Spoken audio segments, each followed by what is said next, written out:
السلام علیکم ورحمۃ اللہ وبرکاتہ۔ ساری تعریف باری تعالیٰ کے لیے ہے جس نے اس عالم کو بنایا اور اس عالم کو اس طرح سے بنایا اور آراستہ کیا جو قدم قدم پہ مادر رحم سے آنے کے بعد جنت کے سفر تک اس کی رحمت کاملہ ہمیں چاروں طرف سے گھیرے ہوئی ہے اور ہم اس جانب چل رہے ہیں، اور ہماری ہدایت کے لیے اللہ تبارک و تعالیٰ نے بہت سارے انبیاء بھیجے، لیکن میرے لیے باعث سعادت ہے کہ اللہ تبارک و تعالیٰ نے جناب رسول خدا صلی اللہ علیہ وآلہ وسلم کو امتی بنایا۔ بات یہ چل رہی تھی عمل الصالحات اور عمل الصالحات کے ساتھ ساتھ تسبیح و تقدیس اور فساد فی الارض، اور فلاح فی الارض جو تھا وہ چھوٹ گیا تھا، جس کا موضوع آج انشاءاللہ مختصراً بیان کیا جائے گا۔ فلاح فی الارض کا تذکرہ اللہ تبارک و تعالیٰ نے قرآن کریم کو جو شروع کیا اور سورہ فاتحہ کے بعد جو دوسری سورت ہے اس میں اس کو بیان کیا ہے، اور یہ کہا ہے الف لام میم۔ سب سے پہلے بتاؤں کہ الف لام میم حروف مقطعات میں سے ہے، اس کے معنی کسی کو پتہ نہیں ہے، یہ اللہ اور اس کے بندے کے درمیان رمز ہے، ایک بھید ہے، اس چکر میں نہیں پڑنا چاہیے کہ کیا معنی ہے اس کے۔ انبیاء علیہ الصلاۃ والسلام یعنی جناب رسول خدا صلی اللہ علیہ وسلم نے ہمیں نہیں بتایا تو ہم خاموش رہیں، اور جتنی بھی آسمانی کتابیں نازل ہوئی ہیں اس طرح کے حروف مقطعات اس میں بھی موجود ہیں، اس کی خبر نہیں دی گئی ہے۔ ذالک الکتاب، کتاب سے مراد یہ ہے کہ جس کو جناب رسول خدا صلی اللہ علیہ وآلہ وسلم نے پڑھا وہی کتاب کہلانے کا مستحق ہے، باقی ساری کتابیں اس کے سامنے کوئی حیثیت نہیں رکھتی ہیں، یہ اچھی طرح سے سمجھ لیجیے، کچھ بھی نہیں۔ آج یہ ہے کل نہیں ہے، آج ایک چیز وجود میں آئی کل وہی ختم ہو جاتی ہے۔ اس سے پہلے لوگ دنیا میں جیتے تھے، بہت ساری چیزیں آئیں، اب وہ چیزیں نہیں، اب نئی چیزیں آ گئی، لیکن اللہ تعالیٰ کی جو بنائی ہوئی چیز ہے وہ ہمیشہ موجود ہے اور قیامت آنے سے پہلے تک موجود رہے گا، یہ ہمارا ایمان ہونا چاہیے۔ تو یہ کتاب قیامت تک موجود ہے، اور باقی کتابیں منسوخ ہو گئے، اس کا تذکرہ قرآن میں آیا ہے لیکن اس کے آیات اور اس کے احکامات وغیرہ، جو آیات کے احکامات تھے وہ منسوخ ہو گئے، لیکن یہ ضروری بات ہے کہ جو اس میں بیان کیا گیا ہے وہی بیان قرآن کریم میں موجود ہے، اس کو لیا گیا اور بتایا گیا ہے کہ پچھلے انبیاء علیہ السلام کا کیا کام تھا اور انہوں نے کیا کیا کام اس دنیا میں کیے، اور ان سب کا تعلق جناب رسول خدا صلی اللہ علیہ وآلہ وسلم کی دعوت و تبلیغ سے ہے، یہ مختصراً بتا دیا۔ اور ایک بات اور بتاتا چلوں میں کہ لا ریب فیہ، اس میں کوئی شک نہیں ہے۔ اب شک کی بات میں آپ کو بتاؤں، جیسے اللہ تبارک و تعالیٰ نے قرآن میں یہ کہا کہ چاند سورج ہم نے تمہارے لیے مسخر کر دیا، وہ ایک رفتار سے چل رہی ہے اور چلتی رہے گی، جی تو آپ یہ دیکھ لیجئے چل رہی ہے کہ نہیں چل رہی ہے، لیکن کس طرح سے چل رہی ہے، کون اس کو چلا رہا ہے، کون سے فرشتے ہیں وہاں جن کی ڈیوٹی لگی ہوئی ہے، یہ ہماری نظروں سے غائب ہے، اسی وجہ سے اس کو غائب کرتے ہیں۔ ہم نے جا کر کے کھیتوں میں ڈال دیا، جی کھیتوں میں اناج کا بیج ڈال دیا، لیکن اس کو ڈھونڈنے کے لیے اس مٹی میں جائے تو ملنا بہت مشکل ہے، لیکن کچھ 20-25 دن کے بعد پھر وہ ایک بار آور درخت ہو کے زمین سے اوپر جاتا ہے۔ اب اس کے اندر کیا ہو رہا ہے یہ ہمیں معلوم نہیں، کیسے وہ اوپر آیا ہمیں معلوم نہیں، ہمیں کچھ چیزیں بتلائی گئی کہ بھائی اس میں پانی ڈال دو، ہم ڈال دیتے ہیں، لیکن وہ پتا، وہ پھول، اور پھول میں خوشبو کیسے آ رہی، اور اس میں جگہ جگہ کئی قسم کے پھول لگا دیجئے، اسی زمین میں گلاب کا الگ پھول ہوگا، گلاب کے پھول کا الگ مہک ہوگا، الگ خوشبو ہوگی، چمیلی کا الگ ہوگا، جوہی کا الگ ہوگا، بہت سارے اقسام پھولوں کے، یہ ہمیں پتہ نہیں۔ اسی کا نام غیب ہے کہ اس میں جو خوشبو ڈال رہا ہے وہ کون ڈال رہا ہے اور کیسے ڈال رہا ہے، وہاں تک ہماری رسائی نہیں ہے۔ جہاں تک ہماری رسائی نہ ہو، ہم وہاں تک نہ پہنچ سکے، وہ علم غیب ہے۔ لیکن پیر صاحب کو پتہ چل جاتا ہے، کیسے پتہ چل جاتا ہے بھائی؟ جب ہمیں پتہ نہیں، کوئی دنیا کا پیر، جاہل پیر آ کے بتا دے تو کہ اس میں خوشبو کیسے ڈالا جا رہا ہے، اور ایک ہی جگہ میں، ایک ہی کھیت میں آپ گنا لگائیے اور اس میں سبزی کا پودا لگا دیجیے، سبزی الگ ہوگا، یہ الگ ہوگا۔ تو یہ طرح طرح کی چیزیں جو پیدا ہو رہی ہیں، وہ کیسے ہو رہی ہیں، کون کر رہا ہے، ہمیں تو اللہ خبر دے رہا ہے کہ ہم نے فرشتوں کی ڈیوٹی لگائی ہے۔ تو جو چیز ہماری آنکھ نہ دیکھ سکے، لیکن ہم محسوسات سے اس کو سمجھ سکے، اسی کا نام غیب ہے۔ ہم چل رہے ہیں، پھر رہے ہیں جی، لیکن ہمیں چلا پھلا کون رہا ہے؟ بظاہر تو اللہ تعالیٰ نے کہا کہ روح جو ہے یہ ہمارے جسم کو چلا رہی ہے، لیکن روح کو ہم نے دیکھا ہے، ہمیں محسوس ہوتا ہے کہ روح ہے، کوئی طاقت ہے جو ہمیں چلا رہا ہے، اور جب یہ طاقت اللہ تعالیٰ چھین لیتا ہے تو انسان میت ہو جاتا ہے، اسی کا نام موت ہے۔ یہ غیب کی تھوڑی سی تعریف آپ کو بتا رہا ہوں۔ پھر وہ روح آئی کہاں سے اور جا کہاں رہی ہے، اس کا آج تک کسی کو خبر نہیں۔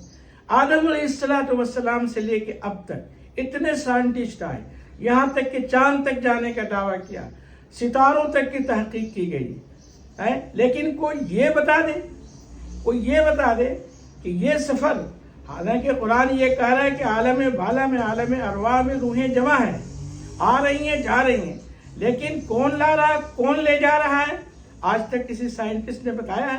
نہیں بتایا ہے۔ قرآن اس کی خبر دے رہا ہے، اس جگہ جا کے بتا دیں گے، نہیں بتا سکیں گے کہ روحیں کہاں سے آ رہی ہیں، کہاں سے جا رہی ہیں، اسی کا نام غیب ہے۔ اندیکھی چیزوں پہ ہی ماننا، چونکہ ہم اس کو محسوس کریں، ایسا نہیں کہ ہم اس کو پتہ نہیں کر سکتے، ہم کو پتہ چل رہا ہے کہ روح ہمیں چلا رہی ہے، اور روح کے ذریعے ہم دنیا میں چل پھر رہے ہیں۔ دوسری بات یہ ہے کہ بہت سارے پیر تو ان کو نہیں کہہ سکتے، نااہل جاہل کہہ سکتے ہیں، کہتے ہیں پردہ فرما گئے۔ ارے تو تم بھی مرے تو پردہ فرما گئے، ظاہر سی بات ہے، اس پردے تک کوئی نہیں پہنچ سکتا ہے۔ کہتے ہیں مرے نہیں ہیں، ٹھیک ہے بھائی، وہ زندہ ہیں، لیکن اللہ کہہ رہا ہے کہ تم اس کو نہیں سمجھ سکو گے۔ تو یہاں پہ اللہ تعالیٰ نے کسی جماعت کو یہ کہا کہ وہ سمجھ سکیں گے، وَلَٰكِن لَا يَشْعُرُونَ، حقیقت میں وہ زندہ ہیں، لیکن تم ان کو نہیں سمجھ سکو گے، جو اللہ کی راہ میں شہید ہوئے، تو یہ کیسے، ان کو سمجھ کہاں سے آئی؟ دوسری بات یہ آپ کو یہ بتا دوں غیب کے بارے میں بتا رہا ہوں کہ انسان، ایک چھوٹا سا بچہ پیدا ہوتا ہے، پیدا ہونے کے بعد وہ پھر نوجوان ہوتا ہے، پھر جوان ہوتا ہے، پھر بڑھاپا آتا ہے، یہ نظروں سے دیکھ رہا ہے، پھر اس کے بعد جب موت واقع ہوتی ہے، جب وہ انتقال کرتا ہے تو مٹی میں چلا جاتا ہے، اور مٹی میں چلے جانے کے بعد جب اس کو اٹھایا جائے گا اور سور پھونکا جائے گا تو ہر انسان 32 سال کا ہوگا۔ تو پتہ یہ چلا جیسے ہم یہاں چھوٹے پیدا ہوئے تھے اور وہاں جا کر کے پھر ہم 32 سال کے، یعنی ایک ساتھ ہماری عمر 32 سال کی ہوگی، اور وہاں نہ کوئی بھی بوڑھا نہیں ہوگا، سب ایک جیسے ہوں گے، 32 سال کے ہوں گے۔ یہ ہماری دوسری زندگی ہے۔ تو یہ کیسے بڑھ گیا، یہ سمجھ میں بات نہیں آتی، لیکن چونکہ قرآن خبر دے رہا ہے تو علم محسوسات سے، محسوس کا یعنی احساس کا مادہ اللہ تعالیٰ نے دیا ہے کہ تم سوچو، غور فکر کرو۔ قرآن میں لعلکم تفکرون، تم غور و فکر کرو، دیکھو یہ ساری چیزیں کیسے ہو رہی، لیکن ہماری نظروں سے اوجھل ہے۔ یہ پتا ہے کہ ہمیں روح ایک طاقت ہے، لیکن میری نظروں سے اوجھل ہے، اسی کو غیب کہتے ہیں۔ پھر آگے آیا ہے ھدی للمتقین، راہ بتلاتی ہے۔ تو یہ کیا ہے؟ علم محسوس وغیرہ جو ہم سوچتے ہیں، سمجھتے ہیں، راہ بتلاتی ہے۔ حدیث میں آیا ہے ایک انسان پیدا ہوا مشرق میں اور ایک انسان پیدا ہوا مغرب میں، بیچ میں کوئی آبادی نہیں، ایسی جگہ پہ وہ پیدا ہوا، لیکن نماز کا سوال اس سے بھی ہوگا چاہے جنگل میں پوری زندگی رہا، کیونکہ اللہ تعالیٰ نے اس کو ادراک عقل دی ہے اور یہ دل اس کو مجبور کرتا ہے کہ اللہ تعالیٰ کی بارگاہ میں جھک جائے، نماز کا اس سے بھی سوال ہوگا۔ پھر یہاں پہ یہ کہا گیا وَيَقْرَؤُونَ الصَّلَاةَ نہیں کہا گیا کہ متقین کی تعریف کی جا رہی، فلاح فی الارض، جو زمین میں فلاح پھیلانے والے ہیں، جو کامیابی کی راہ بتلانے والے ہیں، اس کے بارے میں بتلایا جا رہا ہے۔ قائم کرو نماز کو۔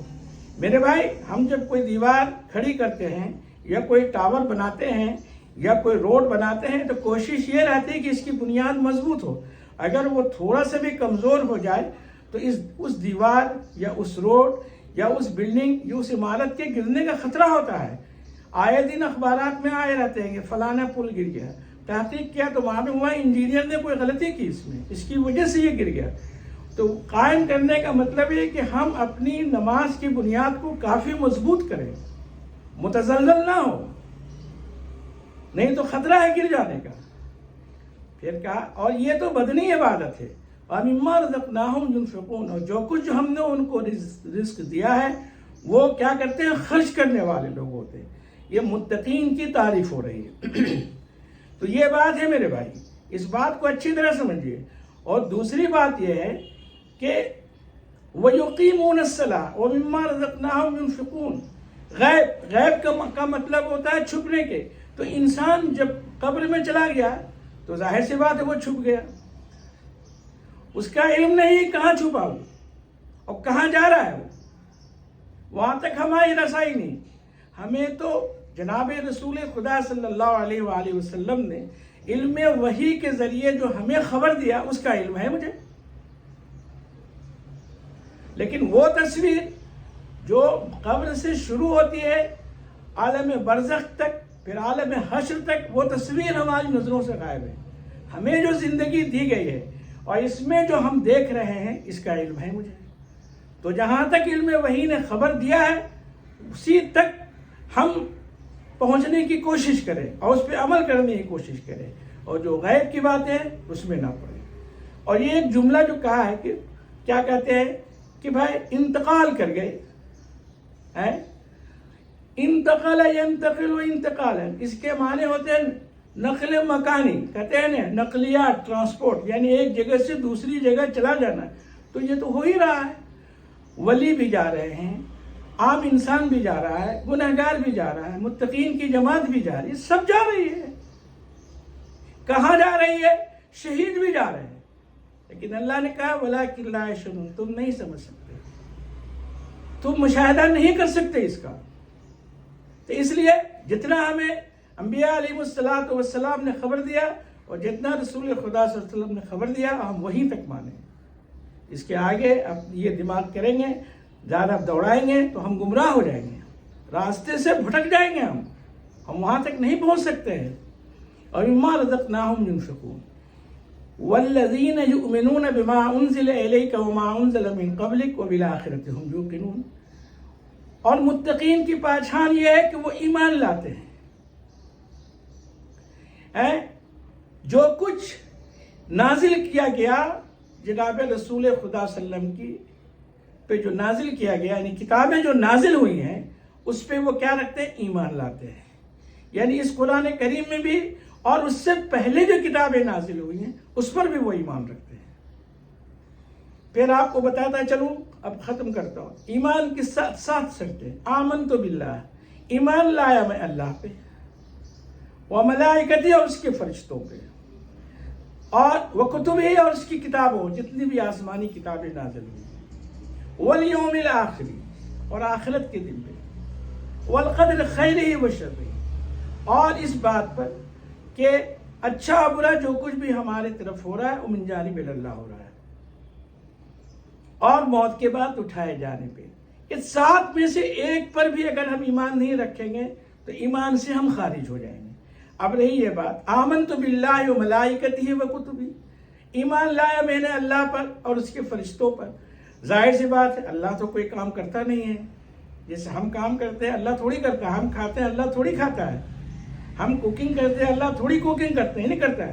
تو اللہ تعالیٰ نے ملائکہ کی جماعت کو پیدا کیا جس کے ذریعے اللہ تبارک و تعالیٰ اس نظام کو چلا رہا ہے. اور ہمیں کچھ اختیارات دیے ہیں، جیسے ہم یہاں بٹن دباتے ہیں بجلی کی لائٹ جل جاتی ہے، لیکن جہاں سے بجلی آ رہی ہے اگر وہاں سے کنیکشن ختم کر دیا جائے تو ہم زندگی بھر بٹن کو ٹیپتے رہے، کبھی بھی بجلی نہیں آئے گی. تو معلوم ہوا کہ جو اختیارات ہمیں دیے گئے ہیں یہ عارضی ہیں، یہ دائمی نہیں ہے. دائمی اختیار اللہ تعالیٰ کے پاس ہے، یہ بات اچھی طرح سمجھ لیجیے. تو ہم اور ملائکتی و کتبی اور اس کے رسولوں پہ جتنے بھی انبیاء علیہ السلام آئے سب کی ایک ہی صدا تھی، جتنی بھی آسمانی کتاب سب کی ایک ہی صدا تھی کہ اللہ کو پہچاننا اور اللہ کے حکموں کو ماننا اور اس کے اور انبیاء علیہ السلام نے جو بات بتلائی اس کو ماننا، اس طریقے سے زندگی گزارنا. اور سب نے یہی دعوت دیا کہ وبالآخرۃ ہم یوقنون، کہ وہ آخرت پہ یقین رکھتے ہیں. بھائی یہ تو ہم آنکھ سے دیکھ رہے ہیں، یہ بھی علم غیب کی تعریف ہے کہ ہمارا ایک آخر دنیا میں ہو جاتا ہے، ہم کہاں جا رہے ہیں. پھر قرآن خبر دے رہا ہے کہ اس کے بعد پھر وہ ایک سفر دوسرا شروع ہو جاتا ہے قبر کے بعد، جب میدان حشر ہوگا جہاں حساب کتاب ہوگی، حساب کتاب ہوگا، وہاں ہم پہنچ جائیں گے. غیب کی تعریف کو اچھی طرح سمجھیے. یہ بھٹکاتے ہیں لوگ، یہ بڑے گمراہ لوگ ہیں. کون نہیں پردہ فرماتا؟ ساری دنیا پیدا فرماتی. کل من علیہا فان، ہر چیز فانی ہے. وَيَبْقَى وَجْهُ رَبِّكَ ذُو الْجَلَالِ وَالْإِكْرَامِ، اور باقی وہ ذات ہے جو جلال والی ہے، اکرام والی ہے، بس وہی باقی ہے. یہاں تک کہ کہا جاتا ہے کہ عرش کو ایسے فرشتے تھامے ہوئے، اس کو بھی موت واقع ہو جائے گی. یعنی اللہ تعالیٰ نے ایک سبب بتایا کہ ہم اس طرح سے عرش پہ ہیں، لیکن اللہ تعالیٰ نے یہ بتا دیا کہ یہ نہیں کہ جو اللہ تعالیٰ کو عرش پہ تھامے ہوئے ہیں وہ نہیں مریں گے، وہ بھی مر جائیں گے، ساری چیز فنا ہو جائے گی. لیکن ہم اپنی نظروں سے نہیں دیکھ رہے. کچھ چیز ہمیں محسوس ہوتا ہے اور کچھ چیز کی خبر قرآن کریم دے رہا ہے، آسمانی کتابیں دے رہی ہیں، اس پہ ہمیں ایمان لانا ہے. اسی کا نام اسلام اور ایمان ہے. اور یہ متقین کی تعریف بتائی گئی، ہدی للمتقین، راہ بتلاتی ہے. الذین یؤمنون بالغیب، کہ وہ ایمان لاتے ہیں غیب پہ اور قائم کرتے ہیں نماز کو، اور جو کچھ اللہ نے دیا اس کو خرچ کرتے ہیں. اور والذین یؤمنون بما انزل الیک وما انزل من قبلک وبالآخرۃ هم یوقنون، اور وہ ایمان لاتے ہیں جو کچھ ان کی طرف نازل کیا گیا اس پر بھی، اور جو اس سے پہلے نازل ہوا. یہ آسمانی کتابوں کے بارے میں اور آخرت پہ یقین رکھتے ہیں. اللہ تعالیٰ کہنے سننے سے زیادہ عمل کرنے کی توفیق عطا فرمائے. وما علینا الا البلاغ.